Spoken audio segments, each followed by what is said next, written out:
Hello, everybody, and welcome back for another installment of Crossover Thursday on the Locked On Podcast Network, Locked On Cardinals, Locked On Browns. I can't lie, I'm a little excited about this one. We played this game 2 years ago, both franchises in a different state of mind at the time. We're going to break it down here. Bo, Alex from Locked On Cardinals, myself, Jeff Lloyd here from Locked On Browns. You're 5-0. Arizona Cardinals. I don't think a lot of people saw that coming. You're 3-2 Cleveland Browns. Some people maybe saw that coming. A little better, a little worse. But we're going to sit here and break it down with the gentlemen today. Guys, first things first. I can see the smiles. I mean, there's just no avoiding that. What's it been like, obviously, for this beginning run here? The team 5-0. And even last week, where a week where their 49ers showed up, played some defense.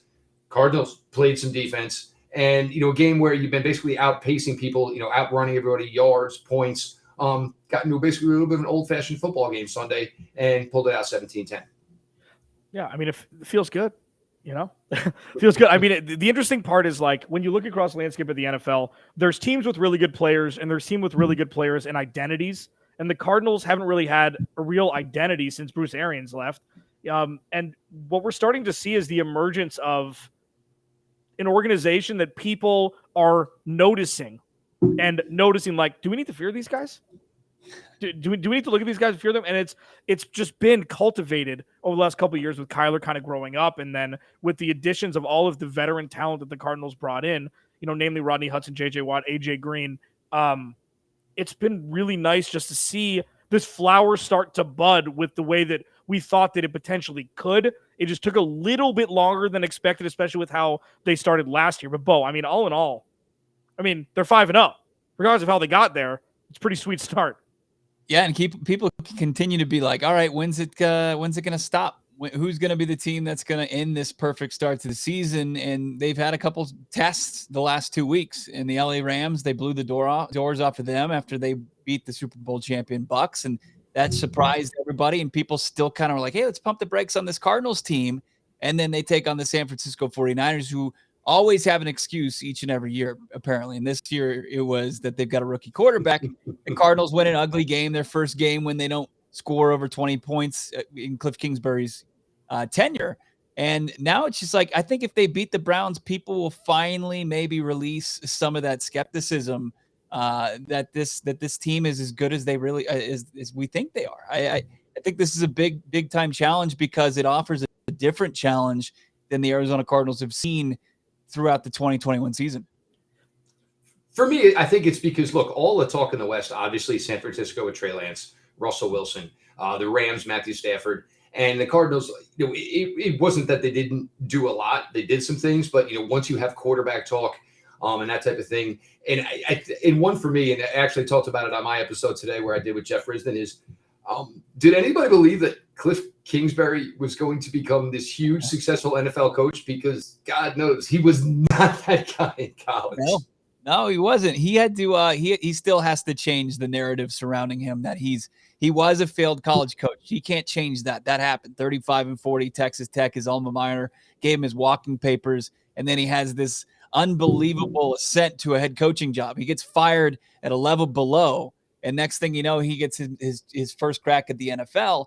And patience had to be preached, but at the same time, it took this roster kind of being turned over to kind of fit his style offensively. And also for the first time, Jeff, it helps a lot that for the first time ever, Cliff Kingsbury has a good defense. He never had a good defense at Texas Tech. It was shootout after shootout after shootout.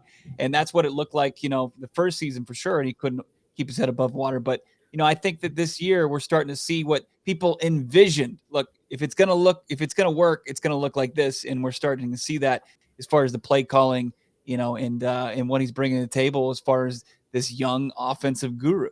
Right. And let me ask you, because we're going to get to Kevin Stefanski in a second. Bo and I have been on the other side of the coin with Cliff. I thought he should have been fired at the end of last year. Thought just rip the Band-Aid off Belichick and start fresh. Brian Daboll, Eric Bieniemy, the conversation's kind of old and tired at this point. It's been an incredible thing to watch him. There really hasn't been a whole lot of – most of these games have been in a vacuum. A lot of the stuff has gone the Cardinals' way, which is great. It has to happen. Good teams, good things go their way. That's not a knock on him whatsoever. On Sunday, it'll be interesting to see what happens, and I want to get your takes on this. Cliff's been great. And I didn't expect it even more than Bo did. And Bo said pump the brakes a little bit. Let's wait and see what happens this year. I thought it may have been too late. It wasn't. So good things through 5 weeks. Now, your boy Kevin Stefanski came over, offensive coordinator from Minnesota, came over. Nobody really knew who he was unless you're in the NFL circles. Like common fans knew who Cliff Kingsbury was because of the abs with the 2 chicks picture at Texas Tech. It was kind of a different positioning with him taking over at the NFL. He won. I mean, he's been a vision. But you look at their 3-2 record, they should 100% be 5-0 this year. The week 1, they played the Chiefs week 1, right? Where they're up 10 points late. They end up losing that game. And then the shootout this past week against the Chargers. Tell me from somebody who covers the team how they got here and how much hair you've lost, even though they're 3-2 in a very tough AFC North through 5 weeks. Maybe not. Well, the hair's still here. Gray, that's a different story. That and teenage daughters, guys, by the way. But you go into week 1. And look, I mean, for me, and what we tried to tell everybody going into week 1 was, look, it's not about week 1 versus the Kansas City Chiefs. It's about the potential of week 21 against Kansas City Chiefs. It was a barometer. You wanted to see where you were at. Granted, the Chiefs right now are not what everybody thought they were going to be. That doesn't mean they're not going to get there. They certainly possibly can. Of all things, you have a 10-point lead. All right, we got him right where we want him. Let's hand the ball to Nick Chubb. All right, he gets 10 yards. Hand it to Nick Chubb again. Gets 11 yards. Gives the ball up. Chiefs score right away. All right, now the momentum's turning. You come out, you force 3 throws. Doesn't work out. Your punter, who has not been good all year, he's got one job to kick the ball. Can't even get the snap. Instead of going rugby style, and when you're from Europe, you're probably familiar with that, decides to run with it. Next thing you know, you give Patrick Mahomes the ball to 12-yard line. Great. Guess what? There's a recipe for disaster. Game is over. But again, some people want to put that on Baker Mayfield. You get to this Charger game now. And I mean, offensively, just humming. David Njoku, we've tried to talk about this guy since 2018 when he really, really started to step up with Baker Mayfield. He's got all the abilities of the top tight ends in the NFL.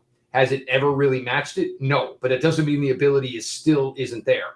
And the thing and even last year where he was kind of lost about this point in the season, and the Browns had this philosophy with everybody, whether you were tight end, whether you were wide receiver, you got to block. First and foremost, you cannot come onto this field and just be a one-trick pony. David Njoku, to his credit, put his nose to the ground, and he is probably the best blocking tight end on this team now, which makes that paramount. Now you get him involved more. He doesn't have to come off the field. You get a day like you had Sunday. There's always mismatches. It's difficult to cover tight ends who run sub 4.6, have 40-plus inch vertical jumps. So David Njoku was fantastic in that regard. And, this is where Odell, even though he's not performing, he is extremely important because regardless of what you get from him statistically, people still have to take notice when Odell Beckham Jr. is on the field. He draws coverage, makes everybody's life easier. Coach Stefanski, they could easily be 5-0, could easily be 4-1. You maybe understand it a little bit that they were road games that you maybe give a little something away. But yeah, right now it's a little difficult to look at this and understand that this team is only 3-2.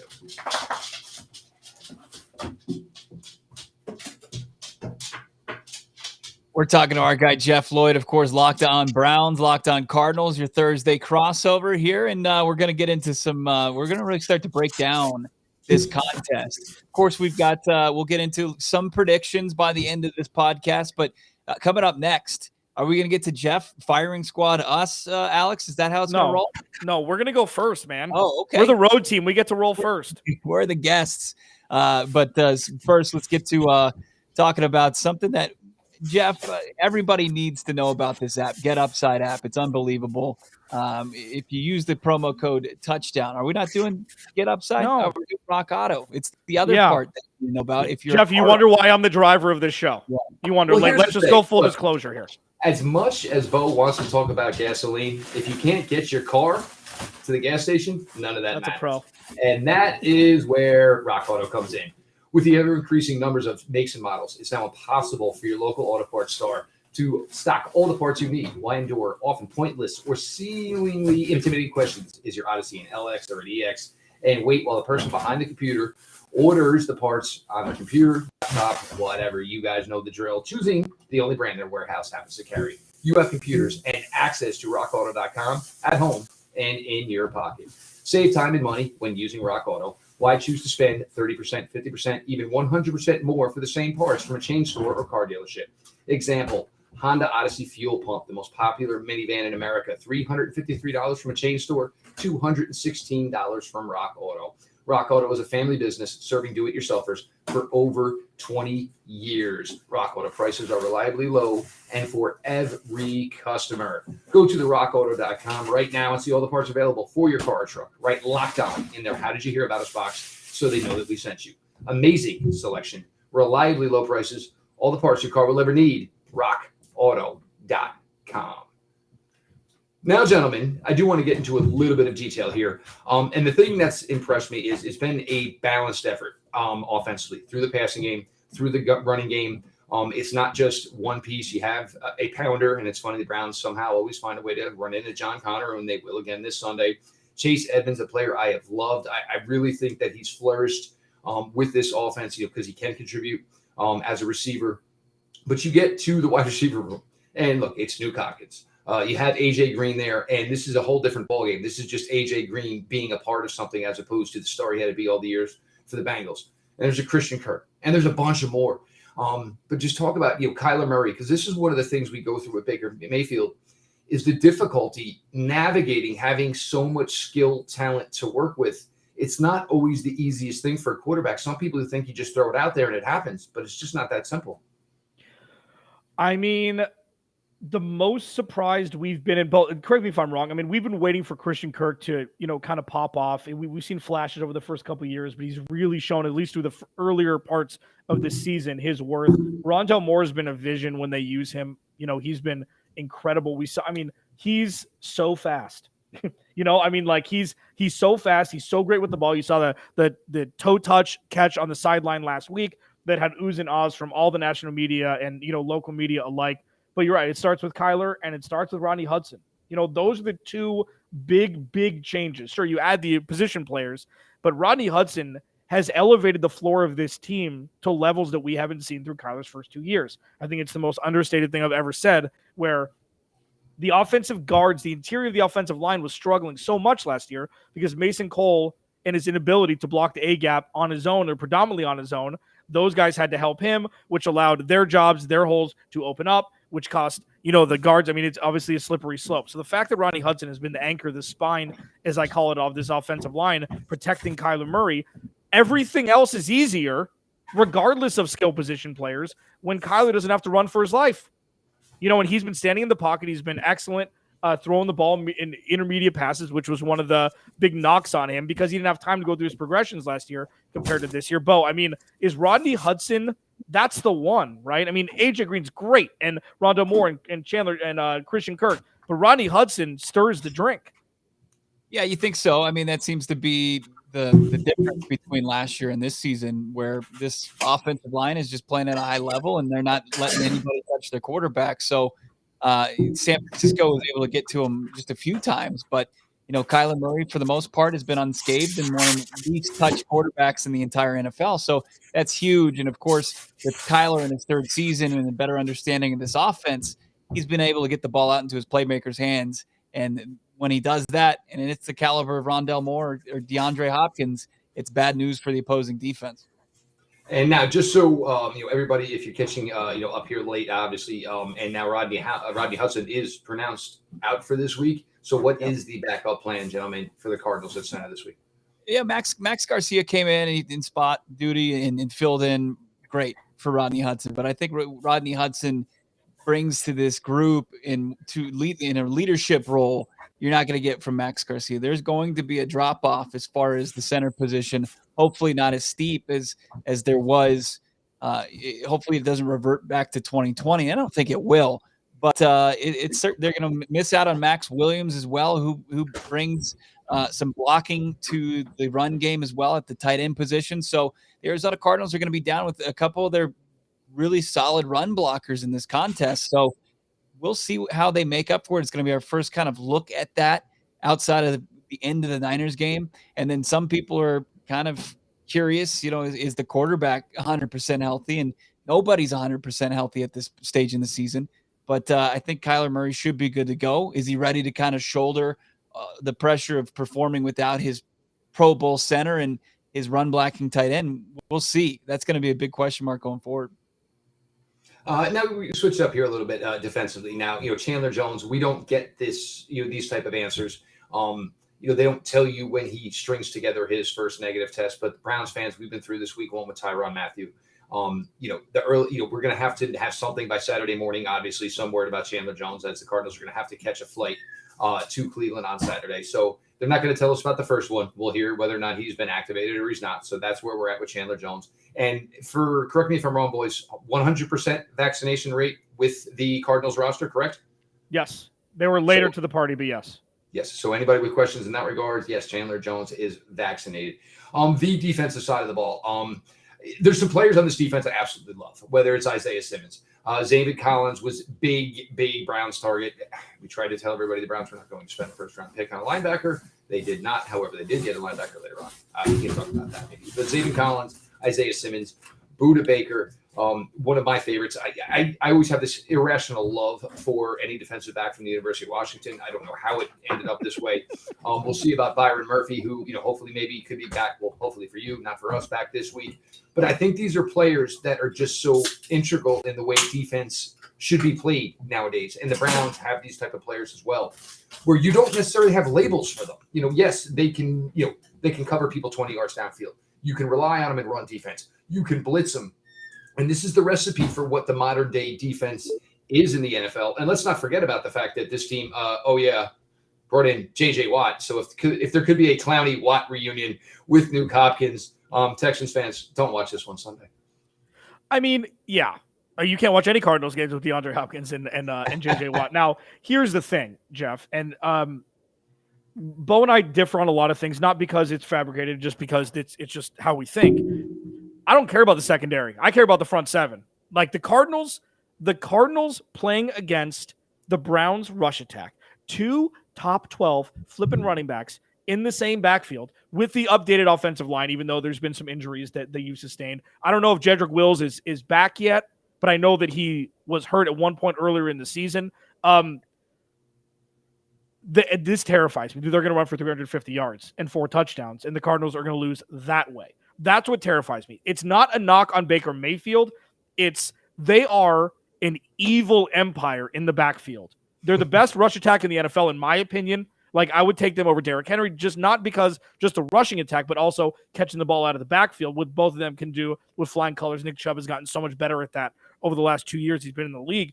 But defensively, what you talk about, it's going to be Zaven Collins and Isaiah Simmons. What Isaiah Simmons has showed, and you'll see on Bo's timeline, is Isaiah Simmons is an absolute mauler around the goal line. He stopped 2 short touchdowns, one with Derrick Henry and one with Trey Lance this past week. It's those guys coming out party, or they're going to be exposed, in my opinion, against the rush attack. With Chandler Jones being the pass rusher, this is the one game on the schedule where it's like, you know what? If he's going to miss one, you have to choose this one because of how pertinent and potent the rush attack is both. So, like, I know that Byron Murphy coming back and Baker Mayfield needs to be respected, obviously, but are you in line with that? You in line with the front seven or bust here? I think the Arizona Cardinals, as far as their numbers and their bottom 5 against the run, Jeff, and I'm sure you've seen that, is 28th overall. That they've been good enough to where it's not consistently throughout the game that they struggle against the run. So I think that J.J. Watt, and he's also been known to be a good run-stopping defensive end, he should show up, and he's got to have a huge game with Chandler Jones potentially being out. They add Jordan Phillips potentially back to the interior of that defensive line. I know he's more of kind of a pass rush guy, but I think that they should have enough there in personnel to give their best crack at it. But I've said it before, going up against this rushing attack, you just close your eyes and pray for the most part and just hope for the best. If they can defend, if they can make Baker Mayfield have to make big throws in this game, I think it plays to their advantage. And I'm not taking a knock. It's not an indictment on Baker Mayfield. I just think that if they can make him throw the ball downfield, that guys like Byron Murphy, who should be back in this lineup after missing a game with a rib injury, it plays to their advantage. So if they can make some noise, if they can stop the run and put the Browns in situations where they just can't hand the ball off time after time to Kareem Hunt or Nick Chubb, it could play in the Cardinals' favor. Okay, enough. It's our turn. Alex, Clancy, Bo Brack. We get to ask Mr. Jeff Lloyd, Locked On Browns, what his team is situated like and how they look at whatever the Arizona Cardinals ahead of Sunday's afternoon slated game. Fantastic. Give me that 105 on the road. I love that when the Cardinals have to travel and don't have to play in the morning slot. We'll talk about Jeff, his concerns, his excitement, his expectation of Sunday's match between the Cardinals and Browns in just a second. But first, betonline.ag. The Cardinals are 3-point dogs on the road. I hate sports.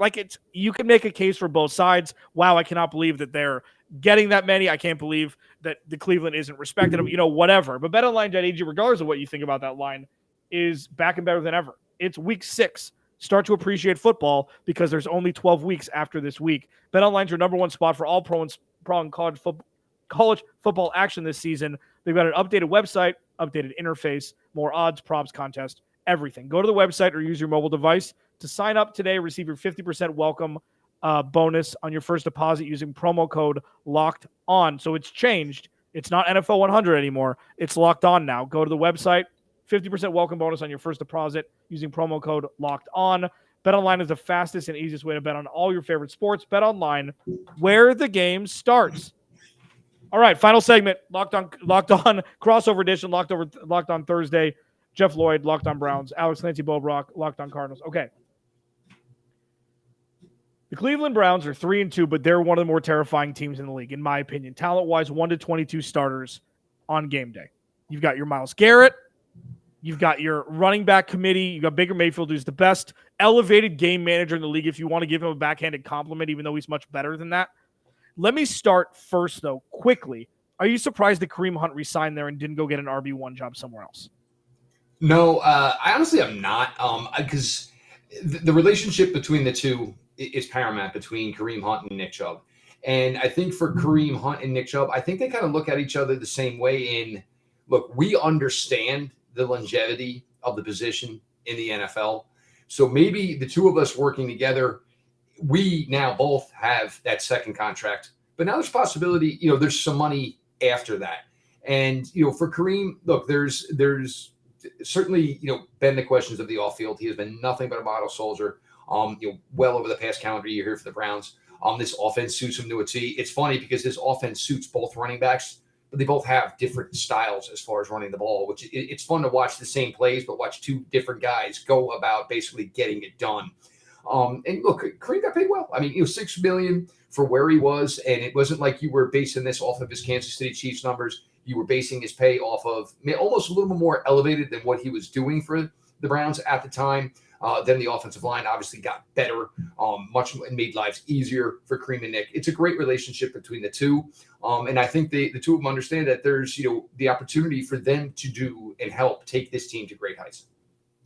There's obviously there's no secret the Arizona Cardinals passing attack is potent. You've got Kyler Murray, and you've got an array of wide receivers and Rondale Moore, Christian Kirk, AJ Green, and DeAndre Hopkins. And I'm looking at the injury report and I'm seeing 3 cornerbacks. I mean, is there any true fear that they're going to be down in the defensive secondary in this contest? And how are they going to slow things down if they are? Well, here's the promising thing. All 3 cornerbacks were on the practice field today. Greg Newsome, he missed the last 2 weeks with a calf injury, the rookie. Played fantastic up until that point, calf injury, out for 2 weeks. Led to the return of Greedy Williams. Greedy Williams did not take an NFL snap in 2020. Is now currently the second highest graded cornerback by PFF. Came back with a vengeance. And the thing we were all concerned about is it's a shoulder nerve type of thing. So look, yeah, you can go out there, cover, you can run, you can do everything. Are you going to get nosy? Are you going to get dirty? Are you going to be able to tackle people? And, got a little dinged up last week. Nothing out of the ordinary. Was on the practice field today. No MRI. Denzel Ward left the game early last week. Neck injury. No MRI on the practice field today. So, I mean, you cross your fingers. You think that, this shouldn't be an issue, and God knows you need them. And it's going to be interesting to see how they manipulate this now. They have, as you guys know, they brought over Troy Hill from the Rams as their slot corner. But with Greedy, Newsome had been being cross-trained on the inside, on the outside with Denzel Ward. If you have all of them, are you going to mix things up here? Are you going to go dime? Browns, when they go dime, normally go 3 safeties. A lot of teams go 4 corners. Well, the Browns maybe say, hey, let's go 4 corners now because we have 4 corners that we really have a lot of faith in. And there are some guys who run underneath routes for the Cardinals, with Kirk, with Moore, these guys who run these crossers, and you got to run all day long with them. So it hopefully gives Joe Woods a little bit more to work with in the secondary. But right now, knock on wood, if all 3 were able to suit up and do some things in practice today, you got to think that, bodes well as far as actually being participants on Sunday.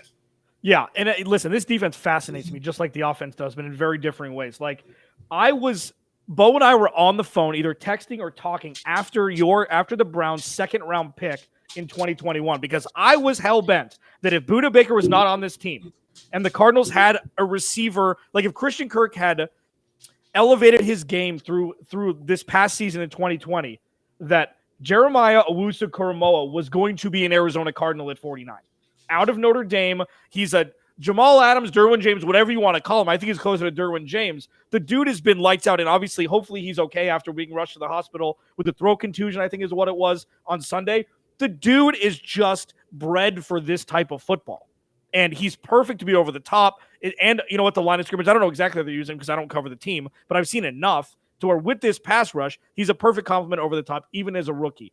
Is he a guy that's going to make immediate impact through these 17 weeks, or is he more of a work in progress than I am proclaiming him through 5 weeks?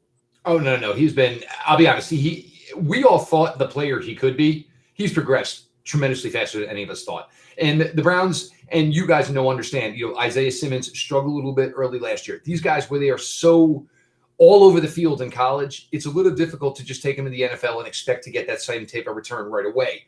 Bullets are moving, obviously, tremendously, a lot faster. What they've done with JOK is, hey, let's not have you worry about anything behind you. Whatever position we push you in, we want you to worry about what is in front of you. Go seek, go destroy. Does he still overrun some plays? Sure. Natural rookie type of thing. That's going to happen. But does he diagnose quickly? Yes. Does he close? Absolutely. His closing speed is incredible. And unlike anybody else on this Browns defense, he's a hitter. He is a big-time hitter. He lays the wood. I know some people are trying to talk about him as far as, defensive rookie of the year. That's a little difficult because he's not a pass rusher. You can accumulate sacks quickly as a rookie, but he's doing everything they can. He will be the linebacker, takes the most snaps for this team this year. And for the first time, there's been a flip in the depth chart. He had never been listed as a starter. He is now listed as your starter at will. Played his most amount of snaps last week. And the funniest thing is, he even said, he got the throat contusion in the first quarter. Finished the game. Then they sent him to the hospital. He spent the night there and then came home. So, yeah, he was back on the practice field today. It's been exciting to watch because a lot of people you find so many minute things to say maybe somebody's not a first-round player. And then you put him on the field, you're just able to see the click and close and the diagnosing and the tackling and just the energy he brings. And then, you get a lot of NFL GMs that are like, well, yeah, maybe he should have gone top 32. Bo Brack, Alex Clancy, Jeff Lloyd, Locked On Browns, your Locked On Thursday crossover. And, before giving up 47 points, the Browns have given up 13 points combined the previous 2 weeks. I mean, it's kind of Jekyll and Hyde a little bit. You're looking at their schedule. What do you expect to come out of Cleveland, at least on the Browns side of the football, come Sunday? Do you expect more of what we saw in week 5 or more of what we saw in weeks 4 and 3? Well, this is where it's tricky because you're playing a 5-0 team Sunday. But here's the trickier part. The Browns have to lace them up 4 days later, Thursday Night Football against the Denver Broncos. So that's where this gets a little bit tricky. You need to look at you guys are sitting here telling me that you think this running game of the Browns can be a problem. And this is where the Browns run into issues with this at times. They know they have this great dynamic with the running game. And then they get into these instances where, they cost themselves a drive or two, shoot themselves in the foot, go for it on 4th down, don't have a great play call. If you think you can win this game by running the ball, then how about we run the ball 25 times in the first half? Let's see what happens. Let's see where we're at. And then maybe we can run the ball some more in the second half and move on from there. Obviously, I'm not trying to poo-poo the Cardinals in any way whatsoever. This is a 5-0 football team. There's no way around it. But they get to this point where it's like, all right, well, that's not working. We tried to get the tight ends involved. We couldn't hit a big passing. You know what? Can we just have a drive where we run it 7 out of 8 plays and we'll go get some points? And they do. So, if you have that working for you, and this has nothing to do with Baker Mayfield or not, it's keep it simple, stupid. Why would you do something more difficult than the most simplest of things?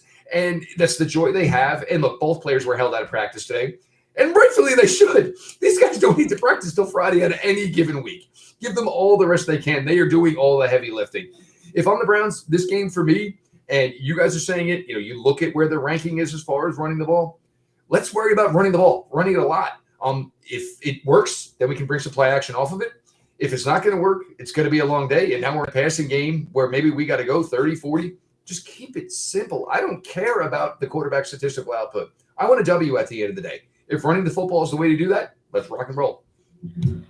He is Jeff Lloyd. If you don't know this, he is responsible for the video of the catwalk-like experience with Baker Mayfield doing a little spinsy doodles in the end zone and taking the picture of whoever it was that went completely viral on Twitter, went viral everywhere else. Jeff Lloyd was the man for that. For those who don't know, Bo's RB1 on his fantasy team is Nick Chubb. So there's a lot of crossover here with the Cardinals and Browns matchup going on Sunday. Jeff, this has been so fun. Locked on crossover Thursday. Why can't I talk? Dude, this is going to be great. I'm super excited about this game. Really enjoyed. We haven't done this in a couple years, so really nice to talk to you. Alex, Clancy, Bo Brack, Locked on Cardinals. Thank you for making Locked on crossover Thursday, Locked on Browns, Locked on Cardinals. Whatever your poison is, your first listen. Please make Locked on, Peacock and Williamson your second listen. Brian Peacock from Locked on 49ers. Matt Williamson, former NFL scout. The dude knows the game better than most. 30-minute show. Check it out. That was nice of you to throw Peacock a bone after that, giving him a loss last week, and the ratings probably went down. That was nice of you, though, buddy. I like that. Listen. We're not going to talk about that without him here. Alex, Clancy, Bo Brack, Locked on Cardinals. Jeff Lloyd, Locked on Browns. We'll check you guys tomorrow on our respective podcasts.